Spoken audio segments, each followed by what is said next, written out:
himself well, did he not? With great decorum and honour. And spirit and wit and feeling. And economy. 10 words at most.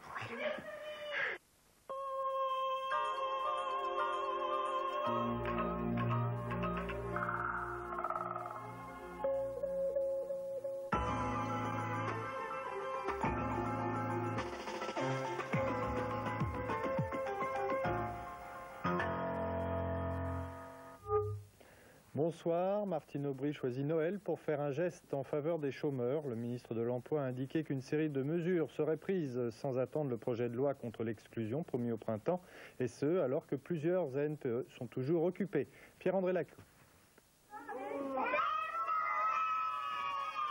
Il est aussi passé aux Acédiques pour distribuer quelques petits cadeaux aux enfants des chômeurs qui ont réveillonné là, après 10 jours d'occupation du centre d'inscription d'Arras.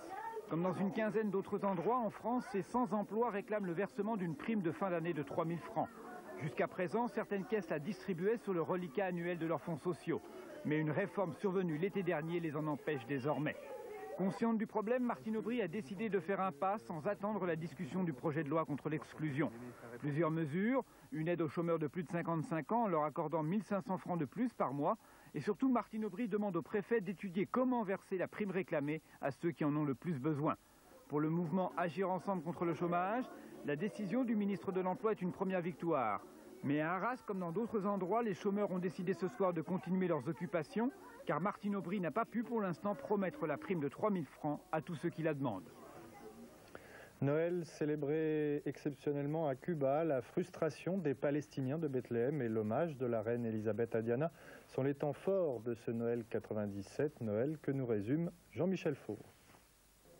56 langues pour un même message de fraternité. Pour la 20e fois, Jean-Paul II a prononcé la bénédiction Urbi et Orbi, place Saint-Pierre. Le pape se rendra du 21 au 25 janvier à Cuba. Pour l'occasion, Fidel Castro a décrété que le 25 décembre était férié à titre exceptionnel, du jamais vu depuis 1968 dans l'île des Caraïbes. La cathédrale de la Havane était comble à l'heure de la célébration nocturne et les Cubains ont pu ce matin faire la grasse matinée.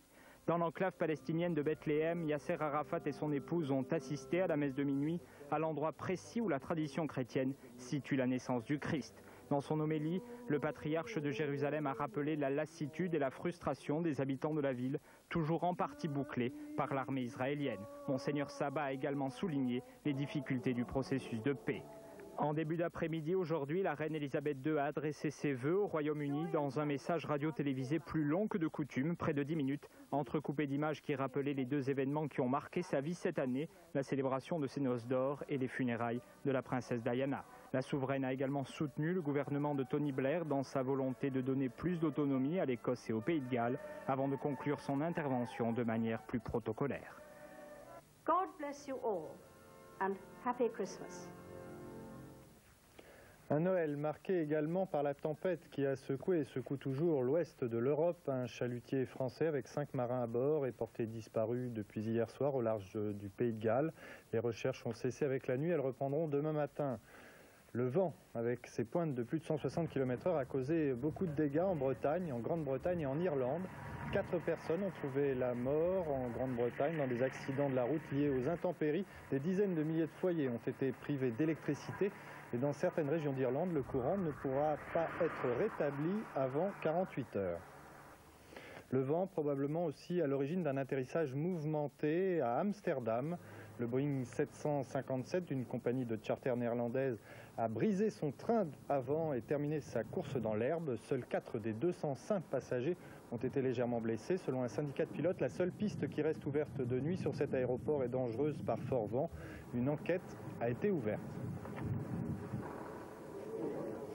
Le décès d'un grand homme de théâtre, le metteur en scène Giorgio Strehler, a succombé à une crise cardiaque aujourd'hui à l'âge de 76 ans.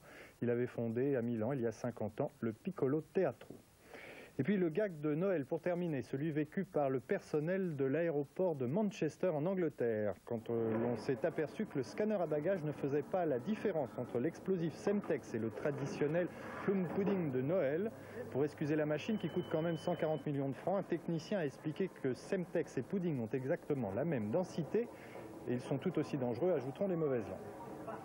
La météo maintenant avec Sophie Lovers.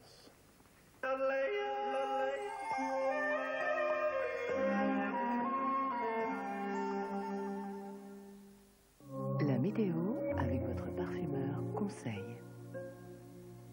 Demain matin, le vent soufflera encore jusqu'à 100 km/h sur la façade atlantique et sur les côtes de la Manche. Les nuages domineront des Pyrénées aux Alpes, donnant localement de faibles pluies, voire de la neige en montagne à partir de 1000 mètres.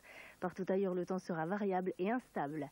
L'après-midi, seules les régions méditerranéennes resteront au sec. Le reste du pays sera aux prises avec un régime d'averses. Les flocons apparaîtront cette fois des 800 mètres d'altitude. Le vent, faiblissant, atteindra encore 80 km/h sur les côtes.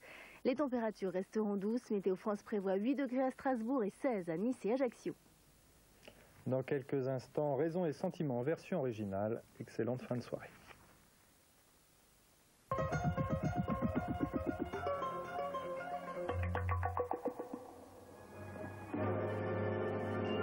Chers petits, l'heure est venue d'accueillir votre maître dévoué, Dr Sir Williker. Et là, j'ai combien de doigts? J'en ai 5000. J'en ai 5000, mon petit. Et 1, et 2, et 3. Le garçon numéro 1 s'est enfui du cachot.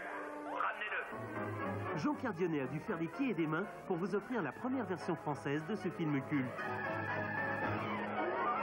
Il est musical, extravagant, loufoque, beau, onirique, débridé. Il y a au moins 5000 raisons de ne pas le rater. Ce gamin est quand même bien quelque part. Les 5000 doigts du Dr T par le fantasmagorique Dr Seuss, lundi 29 à 22h10. Laissez-moi, laissez-moi. Allons, mon garçon, allons. Vous rêviez encore. Soyez réaliste, sans travail, vous ne pourrez jamais être pianiste.